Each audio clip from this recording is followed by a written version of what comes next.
દાહોદના દેવગઢ બારિયા તાલુકામાં ગેરકાયદેસર રેતી ખનન થઈ રહ્યું છે ત્યારે તાલુકામાં ચાલતો સફેદ રેતીનો કાળો કારોબાર તાલુકામાંથી પસાર થતી પાનમ તેમજ ઉજ્જર નદીમાં કેટલીક ગણતરીની લીઝો આવેલી છે અને લીઝ વિસ્તારની બહારથી તેમજ અન્ય નદીના વિસ્તારની આસપાસ મોટા પાયે ખોદકામ કરી ગેરકાયદેસર રેતી ખનન ચાલી રહ્યું છે। જાણે તેમને છૂટો દોર આપ્યો હોય તેમાં રોકટોક વગર રેતી ખનન કરવામાં આવતું હોય તેમ જોવાઈ રહ્યું છે। ત્યારે તંત્ર દ્વારા આ સફેદ રેતીના કાળા કારોબારને અટકાવશે કે કેમ તે જોવાનું રહ્યું।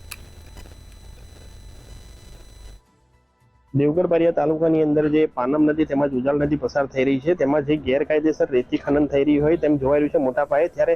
हालमां जे देवगढ़ बारियानी जे पानम नदी है देवगढ़ बारिया तालुकामां जे पानम नदी पसार थई रही है पानम नदीनी अंदर केटलीक गणतरीनी लीजो आवेली छे अने ए लीज सिवाय अन्य जे गैरकायदेसर रेत माफियाओ द्वारा हाल रेती खनन करी रह्या छे अने जे गैरकायदेसर मोटा पाये रेती खनन करता होय तेम हाल जोवाई रह्युं छे। तमे अहींया जोई शको छो के ज्यां नीचे जो अहींया एक मशीन है ए मशीन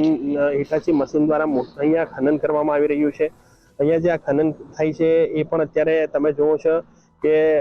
साँज थई गई छे छतां पण अहींया खनन चालू छे अने जे सामेनी तरफ एक देखाय छे त्यां बहु बधी गाड़ीओ देखाय छे त्यां पण हिटाची मशीन द्वारा जे रेती खनन करवामां आवी रह्युं छे અને ત્યાં પણ મોટા પાયે ગેરકાયદેસર રેતી ખનન થતું એમ જોયું છે। ત્યારે સામેની જે ધેડ દેખાય છે જો સામેની જે કિનાર દેખાય છે એ ખરેખર પાનમ નદી જે પાનમ નદી કહેવાતી હતી પાનમ નદી કરતાં પણ જે નદી પટ કરતાં પણ જે ડબલ પટ થઈ ગયો છે। આખી એ બાજુની આખી ધેડ ખોદી નાખી છે જે ખેડૂતોના ખેતરો દેખાય છે એ ખેતરો પણ ખોદી નાખવામાં આવ્યા છે। ત્યારે કેટલુંક જે એવું પણ જે અહીંયા જાણવા મળી રહ્યું છે કે જે કેટલાક ખેડૂતો છે ખેડૂતોના ખેતરો ક્યાંક ને ક્યાંક ધાક ધમકીથી પણ ખોદી નાખવામાં આવ્યા છે અને અહીંયા જે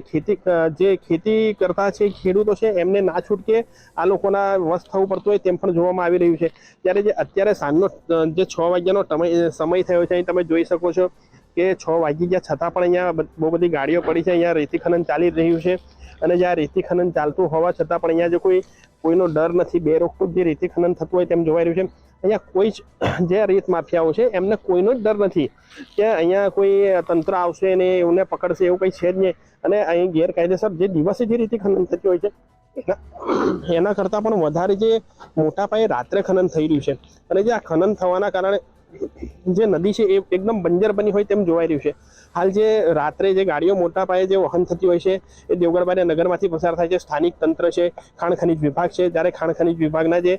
કર્મીઓ છે એ કર્મીઓ જે કેટલા વર્ષોથી અહીંયા ફરજ બજાવતા હોવાના કારણે જાણે પોતે અહીંયા એક અડિંગો જમાવીને બેઠા હોય તેમ જોવાઈ રહ્યું છે અને અડિંગો જમાવીને બેઠેલા કર્મીઓના લીધે જ ક્યાંક ને ક્યાંક આ જે રેત માફિયાઓ છે એ ફાલ્યા ફૂલ્યા હોય તેમ જોવાઈ રહ્યું છે અને એમની મિલીભગત સામે આવતી હોય તેમ જોવાઈ રહ્યું છે કે આટલું બધું જે મોટે પાયે ખનન થવા છતાં પણ જો ખનિજ વિભાગ અહીંયા પહોંચતું ના હોય અને ખનિજ વિભાગને કોઈ ડર ના હોય તો આ જે રેત માફિયાઓ છે એમને કોનો ડર રહેશે। જે સરકારની તિજોરીમાં મોટી ખોટ વાગી રહી છે અહીંયા અને જે અહીંયા ખનન થઈ રહ્યું છે અહીંયા કોઈ લીઝો નથી આવેલી છતાં પણ જે રેતી ખનન થઈ રહી છે ત્યારે આ તંત્ર આ રેત માફિયાઓ સામે સકંજો કસશે કે કેમ તે જોવાનું રહ્યું। હાલ જે અત્યારે સાંજનો સમય થઈ ગયો છે જે ટાઈમ થઈ ગયો છતાં પણ જે અહીંયા ઘણી બધી ગાડીઓ પડી છે અને અહીંયા જે ઇટાચી મશીન દ્વારા રેતી ભરવામાં આવી રહી છે ત્યારે તંત્ર એમની સામે કેમ સકંજો કસતું નહોતું એ એક સવાલ ઊભો થવા પામી છે। ત્યારે હાલ તંત્ર દ્વારા અહીંયા આ રેત માફિયાઓ સામે પગલાં ભરવામાં આવશે કે કેમ તે જોવાનું રહ્યું। મંતવ્ય ન્યૂઝ રાહુલ મહેતા દેવગઢ બારિયા।